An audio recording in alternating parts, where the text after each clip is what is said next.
ನಮಸ್ಕಾರ, ನೀವು ನೋಡ್ತಾ ಇದ್ದೀರಾ ಶ್ರೀ ಮಾರಿಕಾಂಬಾ ಡಿಜಿಟಲ್ ಟಿವಿ. ನಾನು ಕೀರ್ತಿ ಶೆಟ್ಟಿ.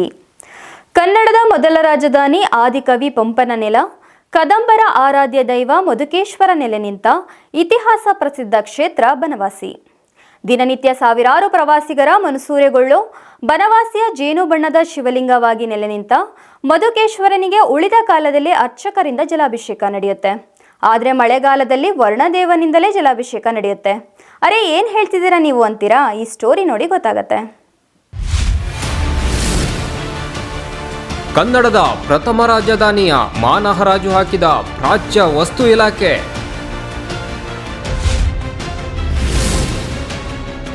ಆದಿಕವಿ ಪಂಪನ ನೆಲದಲ್ಲಿ ಪ್ರಸಿದ್ಧ ಮಧುಕೇಶ್ವರನಿಗೆ ಅವಮಾನ.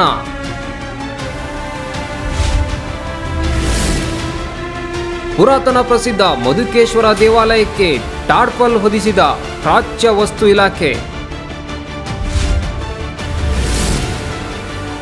ದೇವಾಲಯದ ಒಳಗೂ ಛತ್ರಿ ಹಿಡಿದು ಸಾಗಬೇಕಾದ ಪರಿಸ್ಥಿತಿ.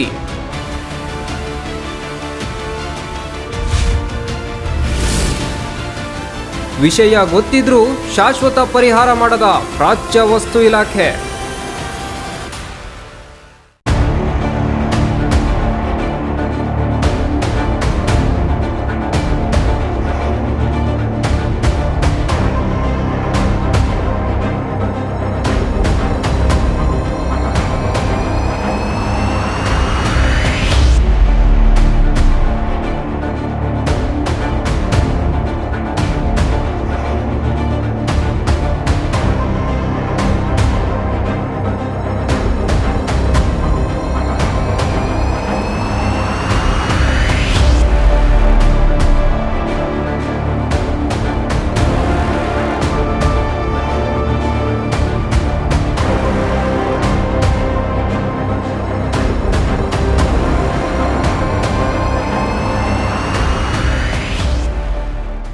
ಹೌದು, ಸಾಮಾನ್ಯವಾಗಿ ದೇವಾಲಯಗಳು ಅಂದರೆ ಭಕ್ತರಿಗೆ ಶಾಂತಿ ನೀಡೋ, ಮನಸ್ಸಿಗೆ ಮುದ ನೀಡೋ ತಾಣವಾಗಿರುತ್ತೆ. ದೇವಾಲಯಗಳು ಹಿಂದೂ ಧಾರ್ಮಿಕತೆಯಲ್ಲಿ ವಿಶೇಷ ಸ್ಥಾನ ಪಡೆದಿವೆ. ದೇವಾಲಯಗಳಲ್ಲಿ ಸೋರಿಕೆ ಕಂಡು ಬಂದರೆ ಕೂಡಲೇ ಸಂಬಂಧಪಟ್ಟ ಆಡಳಿತ ಮಂಡಳಿಯೋ ಅಥವಾ ಮುಜರಾಯಿ ಇಲಾಖೆಯೋ ಅಥವಾ ಸಂಬಂಧಪಟ್ಟ ಇಲಾಖೆ ಅದರತ್ತ ಗಮನ ಹರಿಸಿ ಸೋರಿಕೆ ತಡೆಯುವಿಕೆಗೆ ಶಾಶ್ವತ ಪರಿಹಾರ ರೂಪಿಸುತ್ತವೆ. ಭಕ್ತರಿಗೆ ಮಳೆಗಾಲದಲ್ಲಿ ಜಲಾಭಿಷೇಕ ಆಗದಂತೆ ತಡೆಯೋ ಕೆಲಸವನ್ನ ಮಾಡ್ತವೆ. ಆದರೆ ಬನವಾಸಿಯ ಪ್ರಸಿದ್ಧ ಮಧುಕೇಶ್ವರ ದೇಗುಲ ಪ್ರಾಚ್ಯ ವಸ್ತು ಇಲಾಖೆಯ ಕಾರ್ಯವೈಖರಿಗೆ ಹಿಡಿದ ಕೈಗನ್ನಡಿಯಾಗಿ ಮಾರ್ಪಟ್ಟಿದೆ. ಸುಂದರ ಶಿಲ್ಪ ಕೆತ್ತನೆಗೆ ಹೆಸರಾಗಿದ್ದ ಬನವಾಸಿಯ ಮಧುಕೇಶ್ವರ ದೇವಾಲಯ ಮಳೆಗಾಲದಲ್ಲಿ ಸೋರುವ ಕಾರಣಕ್ಕೆ ಟಾರ್ಪಲಿನ್ ಹೊದ್ದು ತನ್ನ ಸೌಂದರ್ಯ ಮರೆಮಾಚಿದೆ. ಪುರಾತತ್ವ ಇಲಾಖೆಯು ದುರಸ್ತಿ ಕಾರ್ಯ ಮಾಡುವಲ್ಲಿ ನಿರ್ಲಕ್ಷ್ಯ ತೋರಿರುವುದು ಇದಕ್ಕೆ ಪ್ರಮುಖ ಕಾರಣವಾಗಿದೆ. ಕದಂಬರ ರಾಜಧಾನಿ ಬನವಾಸಿಯಲ್ಲಿನ ಮಧುಕೇಶ್ವರ ದೇವಾಲಯ ಹಲವು ವರ್ಷಗಳಿಂದ ಮಳೆಗಾಲದಲ್ಲಿ ಸೋರುತ್ತಿದೆ. ಗರ್ಭಗುಡಿ, ನಂದಿ ಮಂಟಪ ಇತರೆಡೆಗಳಲ್ಲಿ ದೇವಾಲಯದ ಮೇಲ್ಛಾವಣಿಯ ಗಾರೆ ಕಳಚಿ ನೀರು ಒಳಬರುತ್ತಿವೆ. ದಶಕಗಳ ಹಿಂದೆ ಸಣ್ಣ ಪ್ರಮಾಣದಲ್ಲಿ ದುರಸ್ತಿ ಕಾರ್ಯವಾಗಿದ್ದರೂ ಪ್ರಯೋಜನಕ್ಕೆ ಬರುತ್ತಿಲ್ಲ. ಇದರಿಂದ ದೇವಾಲಯದ ಸೌಂದರ್ಯ ಕಳೆಗುಂದುತ್ತಿದೆ ಅನ್ನೋದು ಆಡಳಿತ ಸಮಿತಿಯವರ ದೂರಾಗಿತ್ತು. ಈ ಬಗ್ಗೆ ಪುರಾತತ್ವ ಇಲಾಖೆ ಅಧಿಕಾರಿಗಳಿಗೆ ಸಾಕಷ್ಟು ಬಾರಿ ಮನವರಿಕೆ ಮಾಡಿದರೂ ಯಾವುದೇ ಪ್ರಯೋಜನವಾಗಿಲ್ಲ. ನಾನು ಶಿವಕುಮಾರ್ ದೇಸಾಯಿಗೌಡ ಅಂತ ಬನವಾಸಿ ನಿವಾಸಿ. ಬನವಾಸಿ ಐತಿಹಾಸಿಕ ಪ್ರಸಿದ್ಧವಾದಂಥ ಕ್ಷೇತ್ರ. ಕರ್ನಾಟಕದಲ್ಲಿ ಸಾವಿರಾರು ವರ್ಷದ ಇತಿಹಾಸ ಇರುವಂಥ ಮತ್ತು ಕರ್ನಾಟಕದ ಪ್ರಥಮ ರಾಜಧಾನಿಯಾದಂಥ ಕ್ಷೇತ್ರ. ಈ ಕ್ಷೇತ್ರದ ಅಧಿದೇವರಾದಂಥ ಮಧುಕೇಶ್ವರನ ದೇವಸ್ಥಾನ ಭಾಳ ವಿಶೇಷವಾದ್ದು ಮತ್ತು ಅದ್ಭುತವಾದ್ದು. ಈ ದೇವಸ್ಥಾನ ಹಲವಾರು ವರ್ಷಗಳಿಂದ ಮಳೆಗಾಲದಲ್ಲಿ ಸೋರ್ತಾ ಇದೆ. ಈ ದೇವಸ್ಥಾನನ ದುರಸ್ತಿ ಮಾಡಿಸಿರಿ ಅಂತೇಳಿ ಮುಜರಾಯಿ ಇಲಾಖೆಗೆ ಪುರಾತತ್ವ ಇಲಾಖೆಗೆ 10 ವರ್ಷಗಳಿಂದನೂ ಈ ದೇವಸ್ಥಾನನೊಂದು ದುರಸ್ತಿ ಮಾಡಿಸ್ರಿ, ಈ ದೇವಸ್ಥಾನನೊಂದು ಒಳ್ಳೆಯ ರೀತಿಯಾಗಿ ಪ್ರವಾಸಿಗರಿಗೆ ನೋಡೋಕೆ ಇರಲಿ, ಒಂದು ನೆನಪಿನಗಾಗಿ ಇರಲಿ, ರಿಪೇರಿ ಮಾಡಿರಿ ಅಂತ ಕೇಳ್ಕೊಂಡ್ರು ಇಲ್ಲಿವರೆಗೂ ಎಚ್ಚೆತ್ತುಕೊಂಡಿಲ್ಲ ಆಡಳಿತಾಧಿಕಾರಿಗಳು. ಈಗೂ ದೇವಸ್ಥಾನದ ದುರಸ್ತಿ ಮಾಡ್ದಂಗಿದ್ರೆ ಬನವಾಸಿಯಿಂದ ಉಗ್ರ ಹೋರಾಟ ಮಾಡುವುದಾಗಿ ನಾವೆಲ್ಲರೂ ಸೇರಿ ಒಂದು ತೀರ್ಮಾನ ಮಾಡಿದ್ದೀವಿ. ಹೋರಾಟನ ದೊಡ್ಡ ಪ್ರಮಾಣದಲ್ಲಿ ಮಾಡ್ತೀವಿ. ಇನ್ನು ಈಗಲಾದರೂ ಆಡಳಿತಾಧಿಕಾರಿಗಳು ಎಚ್ಚೆತ್ತು ದೇವಸ್ಥಾನವನ್ನು ಆದಷ್ಟು ಶೀಘ್ರದಲ್ಲಿ ರಿಪೇರಿ ಮಾಡಿಸ್ಕೊಡ್ಬೇಕು ಅಂತ ನನ್ನ ಕೋರಿಕೆ, ಬನವಾಸಿ ಭಾಗದ ಎಲ್ಲರ ಅಭಿಲಾಷೆ. ಸ್ವತಃ ಮಧುಕೇಶ್ವರನಿಗೂ ವರ್ಣದೇವನ ಜಲಾಭಿಷೇಕ.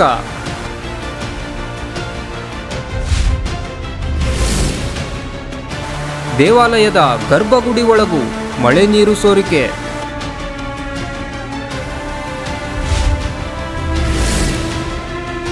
ಕಳೆದ 4 ವರ್ಷಗಳಿಂದ ಮಳೆಗೆ ಸೋರುತ್ತಿರೋ ದೇವಾಲಯ.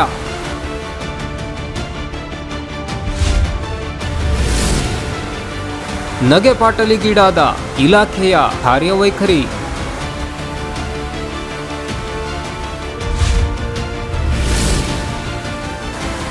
ಜಿಲ್ಲೆಯ ಇತಿಹಾಸಕ್ಕೆ ಇದೊಂದು ನಾಚಿಕೆಗೇಡು.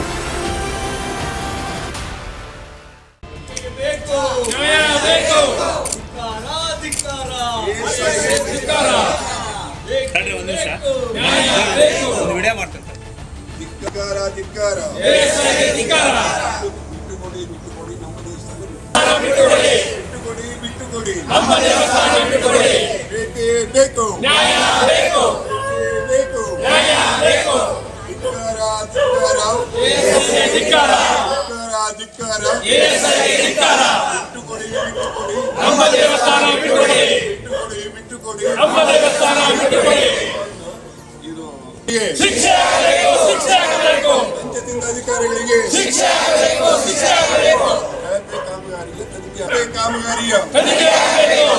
ಕಾಮಗಾರಿಯ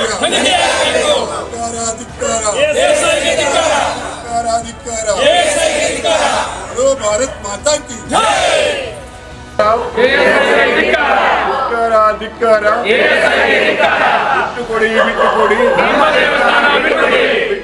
ಬಿಟ್ಟುಕೊಡಿ.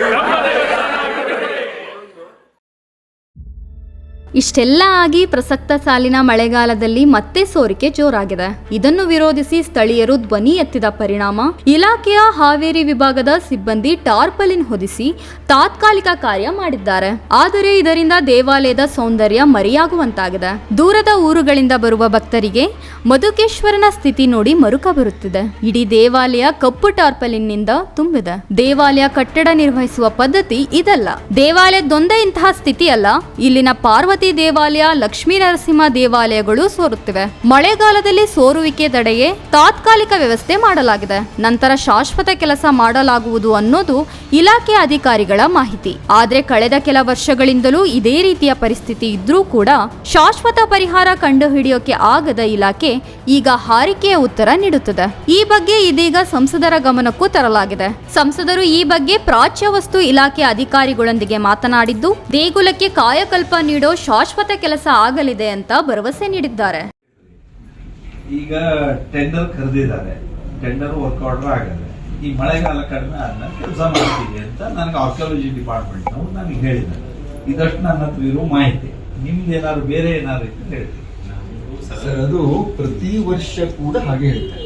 ಕಳೆದ 10 ವರ್ಷಗಳಿಂದ ಪತ್ರಿಕೆಯಲ್ಲಿ ಬರ್ತಾ ಇಲ್ಲ. ಈಗ ಆಗಿದ್ದು ಇದಷ್ಟು ಹೌದು, ಇದು ಆಗಿಲ್ಲ ಅಂದ್ರೆ ಇದು ಮಾಡಿಸೋ ಜವಾಬ್ದಾರಿ ನಂದು. ಏನಾದ್ರು ಸರಿ ಆಗ್ತಿಲ್ಲ ಕಂಡ್ರೆ ನನ್ಗೆ ಹೇಳ್ರಿ. ನಾವು ಇವತ್ತು ಬಂದಿರೋ ಉದ್ದೇಶ ಸರ್ ಈ 50 ಲಕ್ಷ ರೂಪಾಯಿದಲ್ಲ, ಇದು ಇನ್ನೂ ಮಧುಕೇಶ್ವರ ದೇವಸ್ಥಾನ ಮಾಡ್ತೀನಿ ಅಂತ ನಾನಲ್ಲಿ ಕಟ್ಟೆನಲ್ಲಿ ನಿಂತ್ಕೊಂಡು ಭಾಷಣ ಮಾಡಿ ಬಂದೇನೆ. ಮಾತಾಡಿ ವಿಶೇಷ ನಾನು ಇದೆಲ್ಲ ಏನಾಗ್ತದೆ ಆಗಲಿ. ಒಟ್ಟಾರೆ ದೇವಸ್ಥಾನದ ಅಭಿವೃದ್ಧಿ ಶಾಶ್ವತ ಅಲ್ಲಿ ಅದು 2-3 ಸ್ಥಳ ಅದೆಯಲ್ಲ. ಒಟ್ಟಿನಲ್ಲಿ ಕನ್ನಡದ ಪ್ರಥಮ ರಾಜಧಾನಿಯಾಗಿದ್ದ ಪ್ರಸಿದ್ಧ ಮಧುಕೇಶ್ವರ ದೇವಾಲಯದ ಪರಿಸ್ಥಿತಿ ಬಗ್ಗೆ ಇಲಾಖೆಯ ಕಾರ್ಯ ಜಿಲ್ಲೆಯ ಇತಿಹಾಸಕ್ಕೆ ಅವಮಾನ ಮಾಡಿದಂತಿದೆ. ಪಾಪ ಪ್ರಾಚ್ಯ ವಸ್ತು ಇಲಾಖೆಗೆ ಬಡತನ ಕಾಡುತ್ತಿರಬಹುದು ಅಂತ ಪ್ರವಾಸಿಗರು ಆಡಿಕೊಳ್ಳುತ್ತಿದ್ದು ಇಲಾಖೆಯ ಕಾರ್ಯ ನಗೆಪಾಟಲಿಗೀಡಾಗಿದೆ. ಈ ಮಳೆಗಾಲ ಮುಗಿದ ಮೇಲಾದ್ರೂ ಇಲಾಖೆ ಶಾಶ್ವತ ಪರಿಹಾರ ಕಂಡುಹಿಡಿದು ಮಧುಕೇಶ್ವರ ದೇವಾಲಯವನ್ನ ರಕ್ಷಿಸೋ ಕಾರ್ಯ ಮಾಡಬೇಕಿದೆ. ನಾನು ಸೀಮಾವತಿ ವಾಗೀಶ್ ಕೆರುಡಿ ಅಂತ ಬನವಾಸಿ ವಾಸಿನಿಯಾದ ನಾವು WHRK ಫೌಂಡೇಶನ್ನ ಬನವಾಸಿ ಘಟಕದ ಅಧ್ಯಕ್ಷೆಯಾದ ನಾನು ಈ ಬನವಾಸಿ ದೇವಸ್ಥಾನದಲ್ಲಿ ಸೋರುವಿಕೆ ಬಗ್ಗೆ ಇವತ್ತಿನ ಈ ಒಂದು ಕಾರ್ಯಕ್ರಮ ನಡೆದಿದೆ. ಇಲ್ಲಿ ಮಧುಕೇಶ್ವರ ದೇವಸ್ಥಾನ ಅತಿಯಾಗಿ ಸೋರ್ತಾ ಇದೆ. ಈ ಸೋರುವಿಕೆ ಇವತ್ತು ನಿನ್ನೆದಲ್ಲ, 10 ವರ್ಷದಿಂದಲೂ ಇದು ನಡೀತಾ ಇದೆ. ಪುರಾತತ್ವ ಇಲಾಖೆಯವರು ಇದ್ರ ಬಗ್ಗೆ ಲಕ್ಷ್ಯ ವಹಿಸಬೇಕು. ಈ ಲಕ್ಷ್ಯ ವಹಿಸದೆ ಹೋದರೆ ನಾವು ಈ ಊರು ಜನ ಮತ್ತು ನಾವೆಲ್ಲ ನಾಗರಿಕರು ಇದು ಉಗ್ರ ಹೋರಾಟಕ್ಕೆ ನಿಲ್ತೇವೆ. ಅದಕ್ಕೆ ನಾವು ಬೆಂಬಲರಾಗಿ ನಾವು WHRK ಫೌಂಡೇಶನ್ ವತಿಯಿಂದನೂ ನಾವು ಉಗ್ರ ಹೋರಾಟಕ್ಕೆ ನಿಲ್ತೇವೆ ಅಂತ ತಮ್ಮಲ್ಲಿ ಮನವಿ ಮಾಡ್ಕೊಳ್ತಾ ಇದ್ದೇನೆ.